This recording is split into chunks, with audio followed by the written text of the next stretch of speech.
అందరికీ నమస్కారం. శ్రీమద్ భగవద్గీత ఆధ్యాత్మిక రహస్యాలు శీర్షికలో శ్రీ త్రినాథ్ గారు ధారావాహిక ప్రసంగం చేస్తున్నారు. వారి ధారావాహిక ప్రసంగంలో ఈరోజు 147వ ప్రసంగం చేస్తున్నారు. శ్రీ త్రినాథ్ గారికి స్వాగతం. అందరికీ నమస్కారం. శ్రీమద్ భగవద్గీత ఈ యొక్క కార్యక్రమాన్ని వీక్షిస్తున్నటువంటి సోదర సోదరిమణులందరికీ కూడా హృదయపూర్వక స్వాగతం, సుస్వాగతం అండి. శ్రీమద్ భగవద్గీత ఆధ్యాత్మిక రహస్యాలు గాని మీరు బుద్ధినేత్రాన్ని తెరుచుకొని సత్యత ఆధారంగా మీరు అర్థం చేసుకోగలిగితే, ఆ అదృష్ట భాగ్యానికి మీరు నోచుకోగలిగితే, మీరు ఇప్పటి వరకు ఈ భక్తి కోణములో ఏదైతే మీరు పురుషార్థం చేస్తూ ఉన్నారో, భగవంతుని యొక్క పొందు కొరకు, భగవంతుని యొక్క వారసత్వాన్ని పొందడం కొరకు మీరు ఏదైతే చేస్తున్నారో అన్నిటికంటే అత్యున్నతమైనటువంటి స్థానంలోకి మీరు వెళతారండి. ఇది తిరుగులేని మరియు తిరస్కరించలేని సత్యం. అందువల్ల మీ అందరికీ కూడా, ఎవరైతే కార్యక్రమాన్ని వీక్షిస్తున్నటువంటి వాళ్ళందరికీ కూడా హృదయపూర్వక శుభాకాంక్షలండి. ఇప్పుడు మనము 2 అంశాల ప్రతి ఎపిసోడ్లో చర్చించుకుంటున్నాము.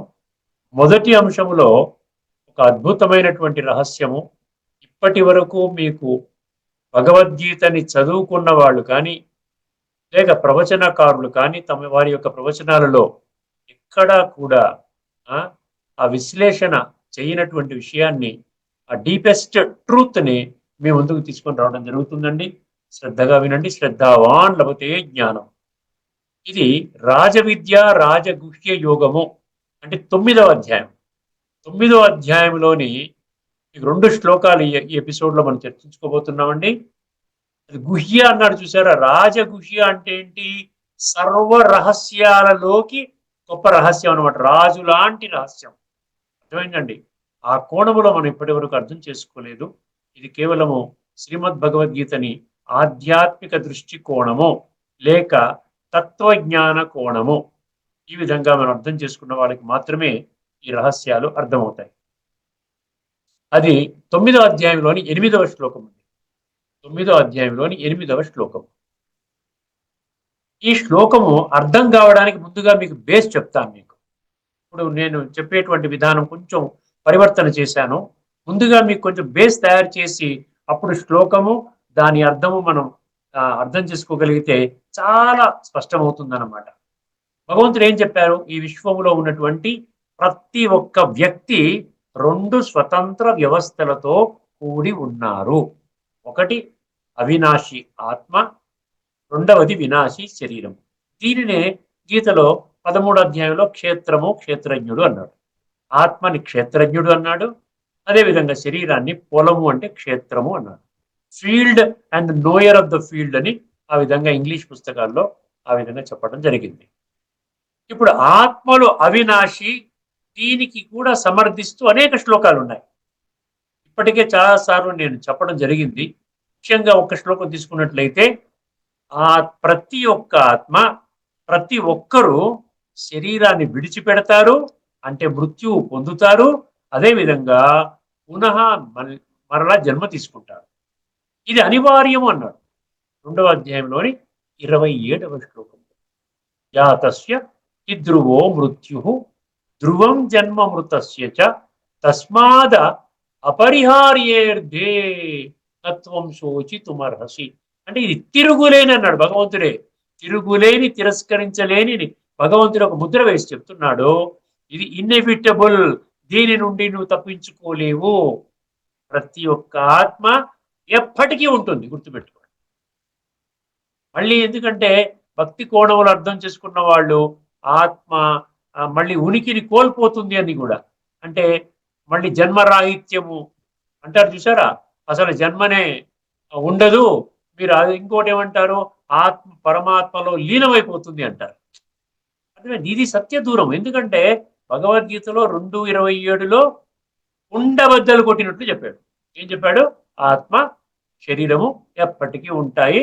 శరీరాలు మార్చుకుంటూ ఈ కాలచక్రంలో ఆ విధంగా తిరుగుతూ ఉంటాయి. 3వ అధ్యాయం 16వ శ్లోకంలో ఏం చెప్పాడు? ఈ చక్రంలో తిరుగుతాయంట అన్ని కూడా. చక్రం అనే పదం వచ్చింది ఆ 3వ అధ్యాయం 16వ శ్లోకంలో. ఏవం ప్రవర్తితం చక్రం అంటాడు. ఎవరైతే ఈ కాలచక్రము అనుగుణంగా, ఒకసారి మీకు చక్రాన్ని వేస్తాను, మీకు చక్రాన్ని వేస్తే మీకు ఇంకా బాగా అర్థమవుతుంది.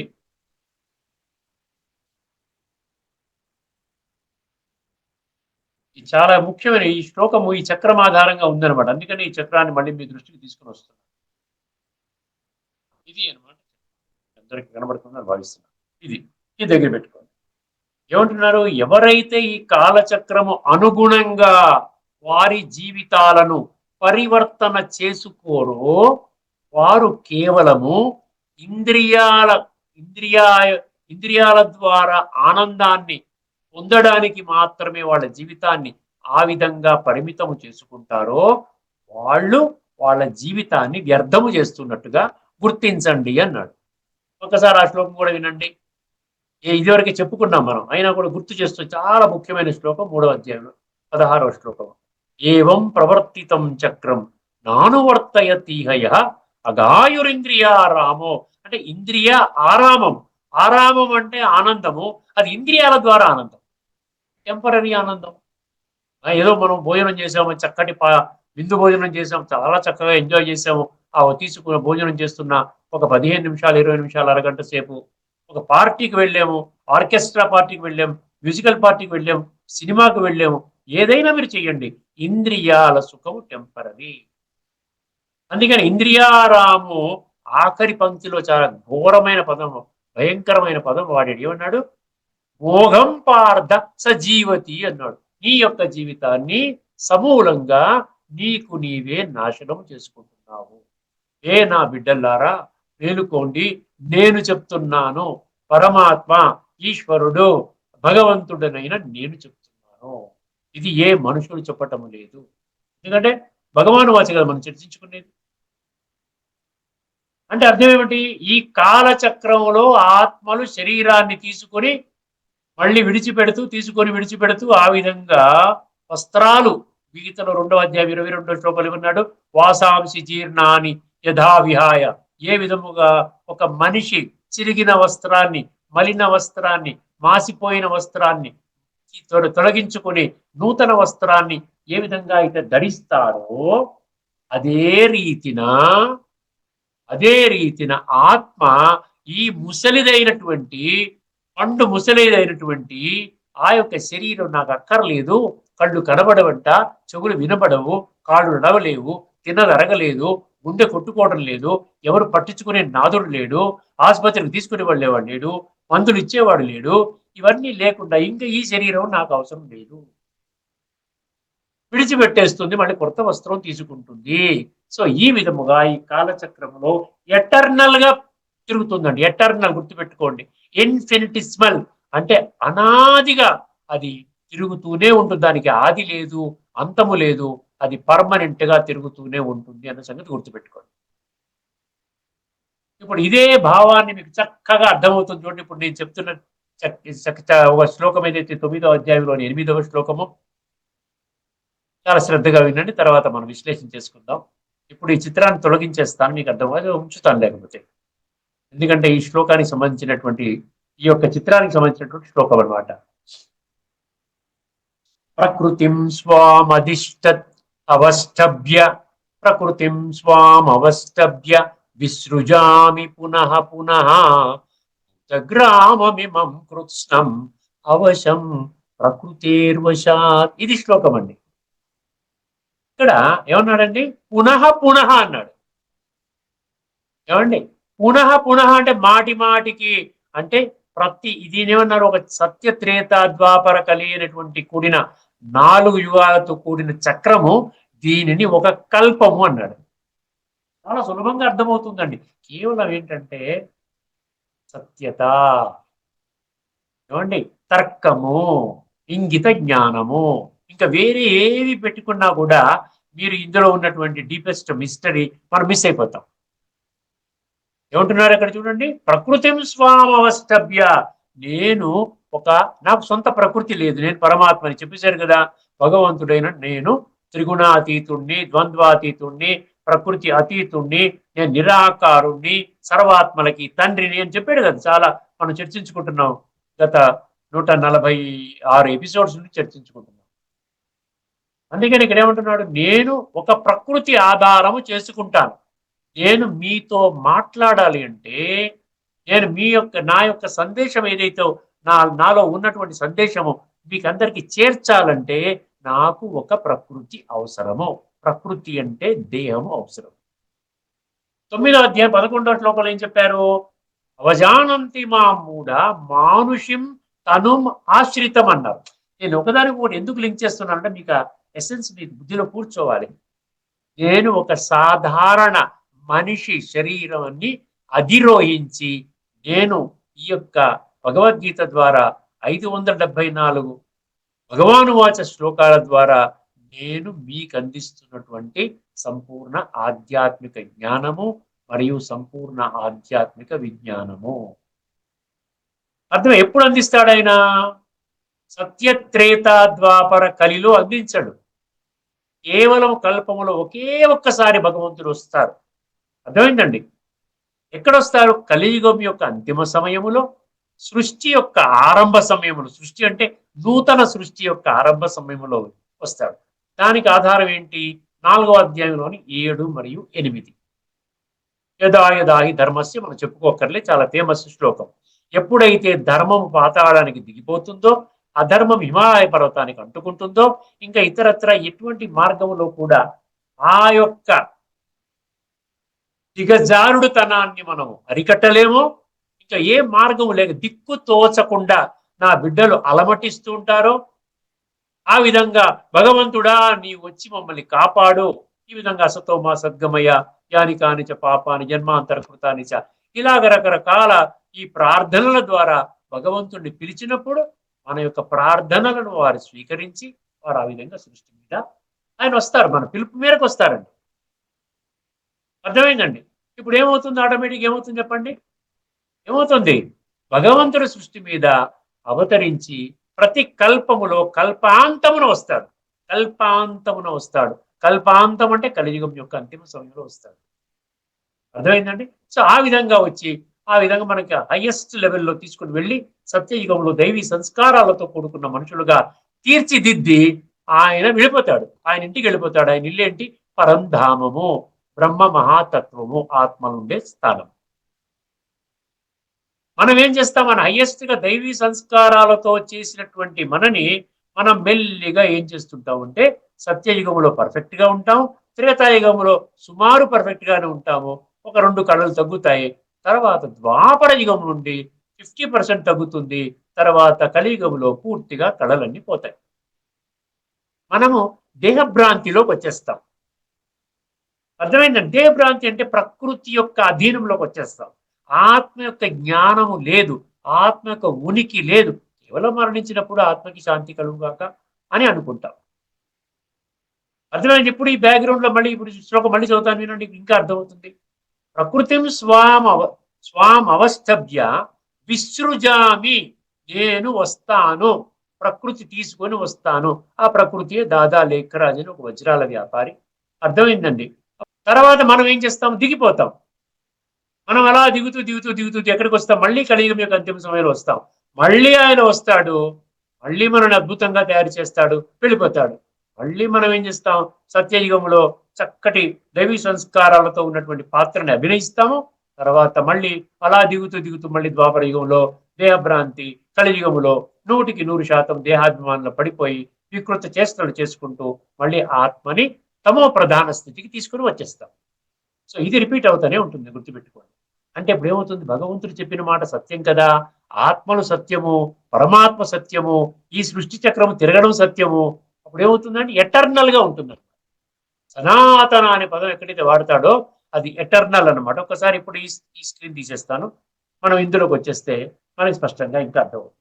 ఇప్పుడు ఈ శ్లోకం ఏంటంటే ప్రకృతిం స్వాం అవస్థభ్య విసృజామి పునః పునః, ప్రతి కల్పములో ఒకసారి వస్తాను, ఇది ఎటర్నల్ గా తిరుగుతూనే ఉంటుంది. ఎందువలన వస్తాను అనేది 3వ పంక్తి 4వ పంక్తిలో స్పష్టం చేసి జరిగిందండి. చాలా శ్రద్ధగా వినండి. ప్రకృతిం స్వాం అవస్థభ్య విసృజామి, విసృజామి నన్ను నేను సృష్టించుకుంటాను. అదే విధంగా ఈ విధంగా ఉన్నటువంటి 850 కోట్ల మంది ఆత్మలు వారి యొక్క కర్మానుసారంగా సంస్కారాల అనుగుణంగా వారి యొక్క ఆవిర్భావం కూడా జరుగుతుంది.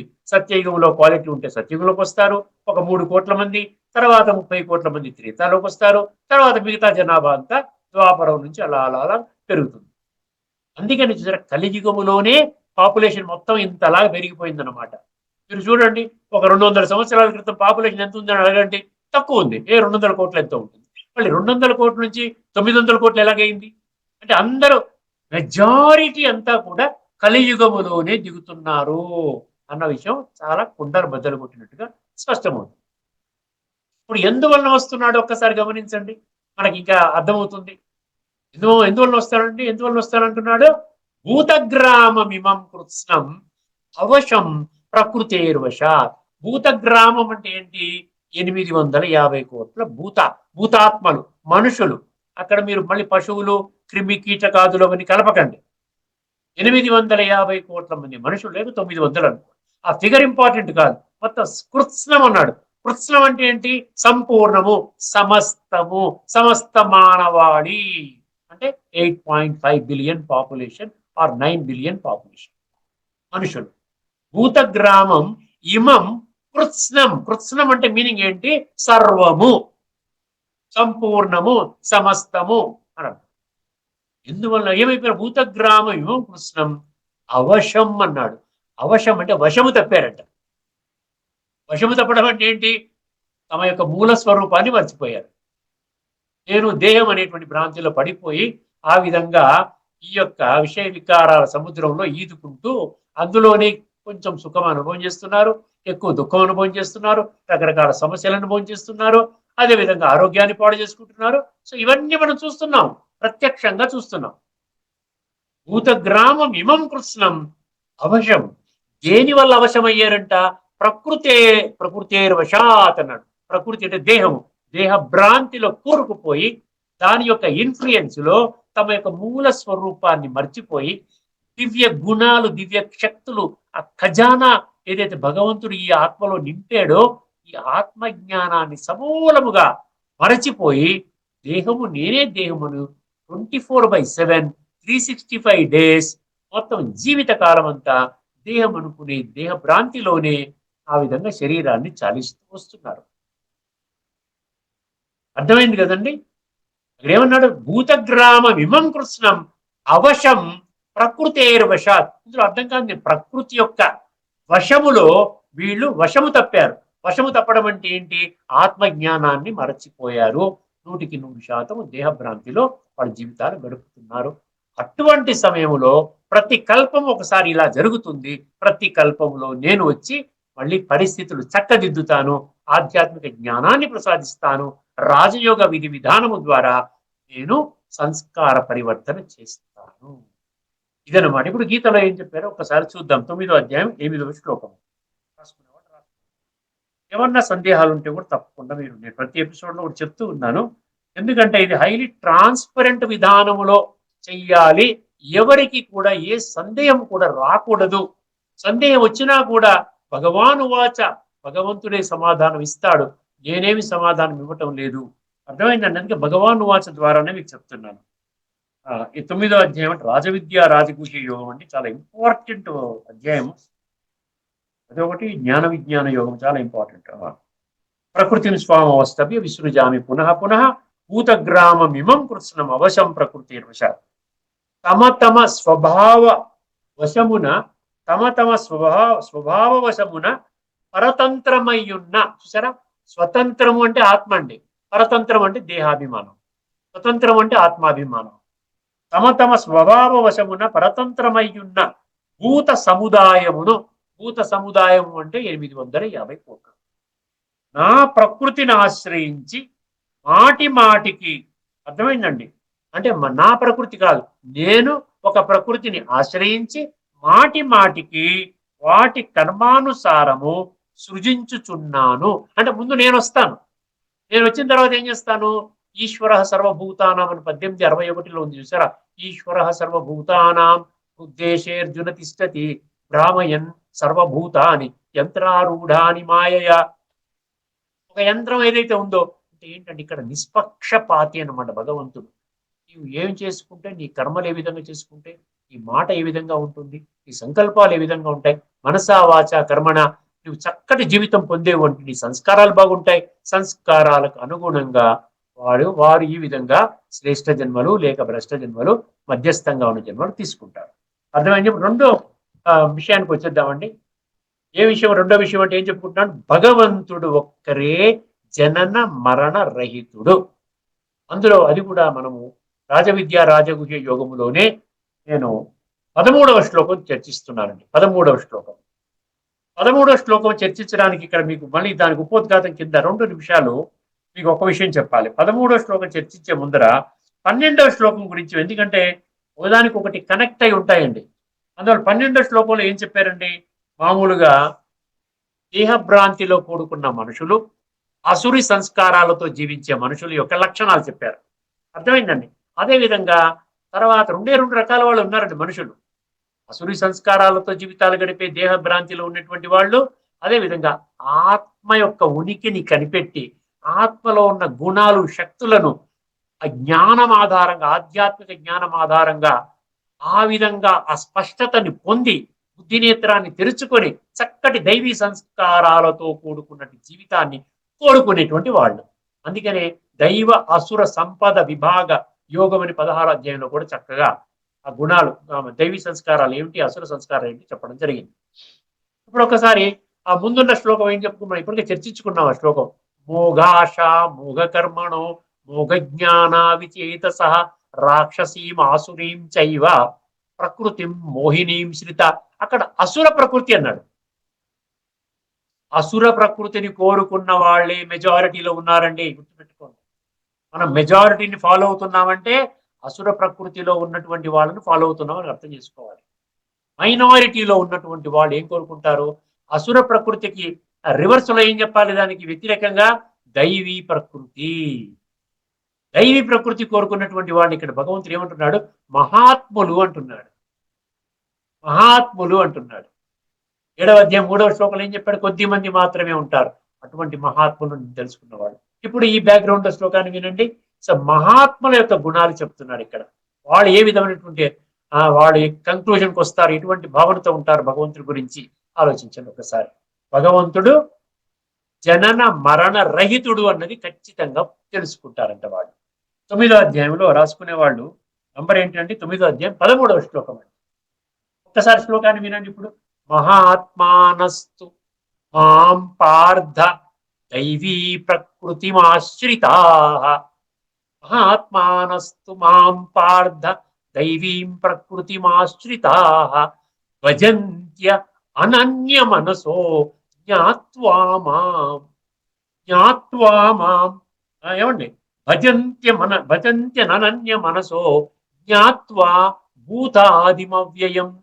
మరొకసారి చెప్తాను మీకు. మహాత్మానస్తు మాం పార్థ దైవీం ప్రకృతిమాశ్రితాః భజంత్యనన్య మనసో జ్ఞాత్వా భూతాదిం అవ్యయం. ఆకై పదం తీసుకున్నానండి నేను. అవ్యయం అన్నాడు. అవ్యయం అంటే మరణరహితుడు అని చెప్తున్నాడు భగవంతుడు. ఇప్పుడు ఒక్కసారి ఈ బ్యాక్గ్రౌండ్ లో మీకు చాలా సులభంగా అర్థమవుతుంది. ఇక్కడ మహాత్ములు అన్నాడు. అర్థమైందండి. అంటే దైవీ గుణాలని కోరుకునేవాడు. ఇక్కడ మహాత్ములు అంటే మనం లౌకిక ప్రపంచంలో మహాత్ములు అండి, ఈయన ఏదో కనిపెట్టాడు, ఈయన మహానుభావుడు అండి, మహాత్ముడు అండి, అది కాదండి.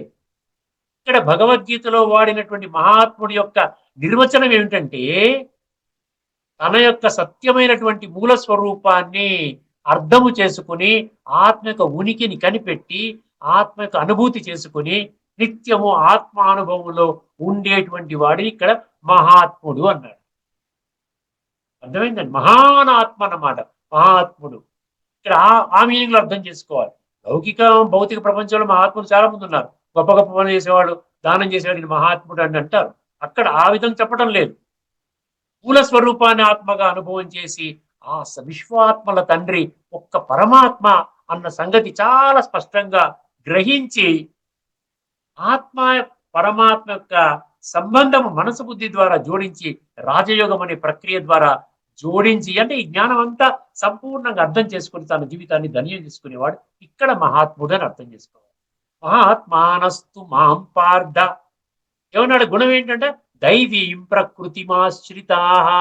దైవీ ప్రకృతి అర్థమైంది. దైవీ ప్రకృతి అంటే ఆత్మతో సంబంధించిన ప్రకృతి. గీతలో పరా ప్రకృతి అపరా ప్రకృతి అంటాడు, జడ ప్రకృతి చైతన్య ప్రకృతి అంటాడు. ఇక్కడ చైతన్య ప్రకృతి. ఆత్మాత్మానస్తు మాం పార్థ దైవీం ప్రకృతి ఆశ్రితా. ఇప్పుడు ఆత్మజ్ఞానంలో ఉన్నవాడు ఇంకా ఈ శరీర భ్రాంతి ఇది ఎలాగ వెళ్ళిపోయేదే, ఎప్పుడు వెళ్తుందో నోటీస్ లేకుండా పోతుంది, దీనివల్ల ఉపయోగం లేదు. ఈ శరీరాన్ని మాత్రం క్లీన్ చేసుకోమని భగవంతుడు ఎక్కడ చెప్పలేదు. శరీరానికి స్నానం చేయాలి, భోజనం చేయాలని భగవంతుడు చెప్తాడు ఎక్కడైనా? మరిచిపోయిన విషయాన్ని చెప్తాడు. ఇది మర్చిపోయిన నాయన, దీనికి భోజనం, దీనికి జ్ఞాన భోజనము, జ్ఞాన స్నానం చేయించి ఎన్ని జన్మలైపోయింది, 2 యుగాల నుండి మర్చిపోయావు నాయన. ఇప్పుడు మేల్కొలుపు. జడ ప్రకృతి కాదు నీకు కావలసింది, చైతన్య ప్రకృతిని మేల్కొల్పు.